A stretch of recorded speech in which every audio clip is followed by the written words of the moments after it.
Hello friend, જય Shri Krishna. દીતાસ cooking કોર્નરમાં તમારું સ્વાગત છે. તો ચાલો આજે આપણે વ્રત કે ઉપવાસમાં ખાઈ શકાય તેવો ફરારી ચેવડો ઇન્સ્ટન્ટ ઘરે બનાવીશું. તો એના માટે મેં છે ને બટેટા લીધા છે. તો અત્યારે છે ને આ બટેટા સરસ મજાના નવા બટેટા આવે છે, તો આનો ચેવડો બહુ સરસ થાય છે. તો એના માટે મોટી સાઈઝના 2 બટેટા લીધા છે અને આની છાલ ઉતારીને આપણે સરસ ખમણી નાખશું.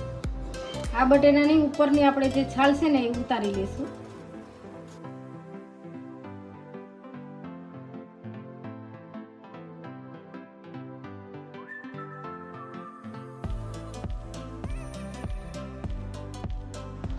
અને પાણીમાં ધોઈ નાખશું બટેટાને.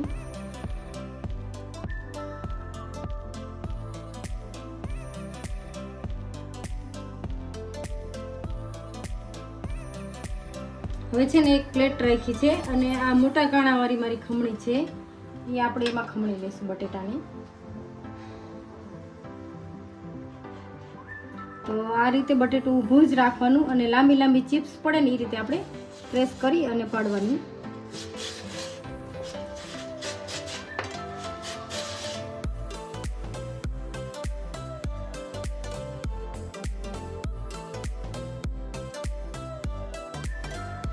હવે છે ને જો કેટલી સરસ લાંબી ચિપ્સ બટેટાની પાડી છે. તો આ આપણે ખમણેલું છે ને એને પાણીમાં એડ કરી દઈશું એટલે સરસ ધોવાઈ જાય આપણે.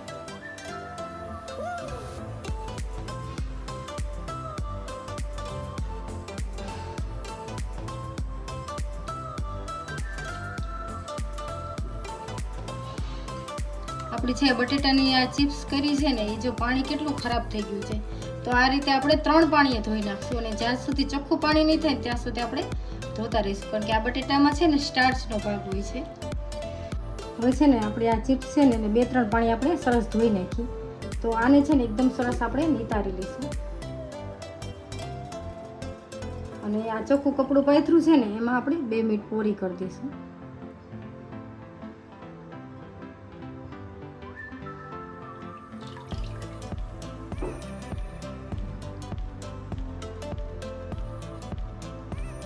આ ચિપ્સને છે ને આપણે પાણીવાળી છે ને એને કપડાથી લૂસી નાખશું અને એકદમ કોરી કરી નાખશું. આપણી ચિપ્સ છે ને એકદમ સરસ કોરી થઈ ગઈ છે. તો આપણે તેલમાં આ જ રીતે તરતા જશું.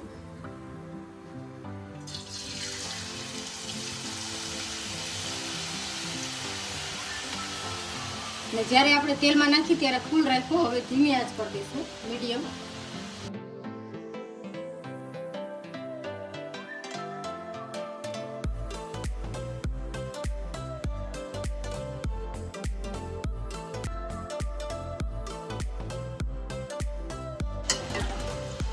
આપણી ચિપ્સ છે ને એકદમ સરસ જે બ્રાઉન થઈ ગઈ છે, આપણે બહાર લઈએ.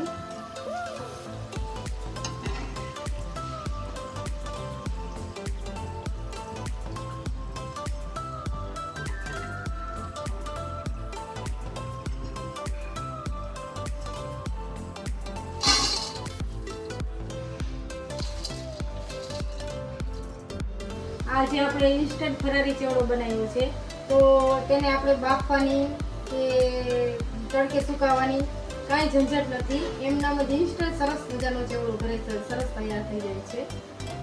હવે છે ને આપણે બધી વેફર તરાઈ ગઈ છે, તો આપણે છે ને સિંગાણા તરી લઈશું.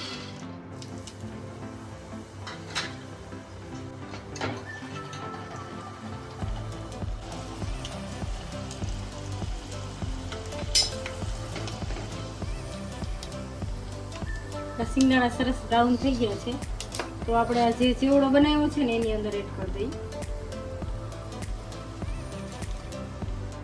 હવે છે ને કાળી દ્રાક્ષ, કાજુ અને બદામને 2 મિનિટ માટે આપણે તેલમાં સાતરી લઈશું.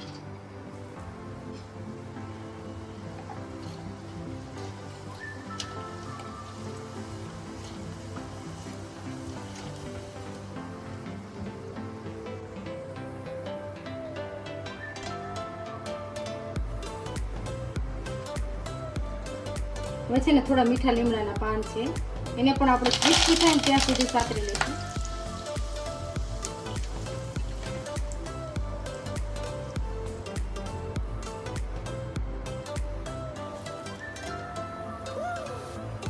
હવે છે ને આને બધું આપણે મિક્સ કરી લઈશું.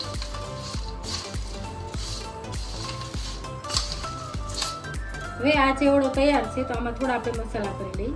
તો આપણે નિમક એડ કરશું, થોડો આપણે મરી પાવડર એડ કરશું અને આપણે દરેલી ખાંડ એડ કરશું. હવે આ બધાને છે ને આપણે સરસ મિક્સ કરી લઈશું.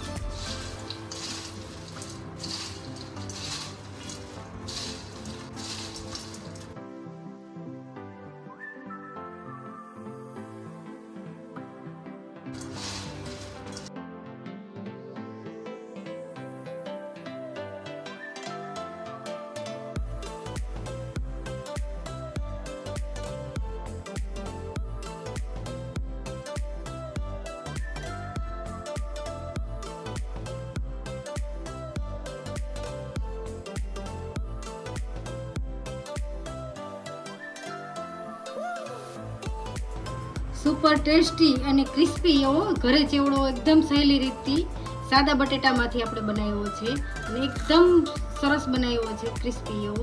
જો મારી આ ચેવડાની રેસીપી ગમી હોય તો લાઈક, શેર અને સબસ્ક્રાઈબ જરૂરથી કરજો અને મને કોમેન્ટ કરીને કહેજો કે મારા આ ચેવડાની રેસીપી તમને કેવી લાગી. Thank you.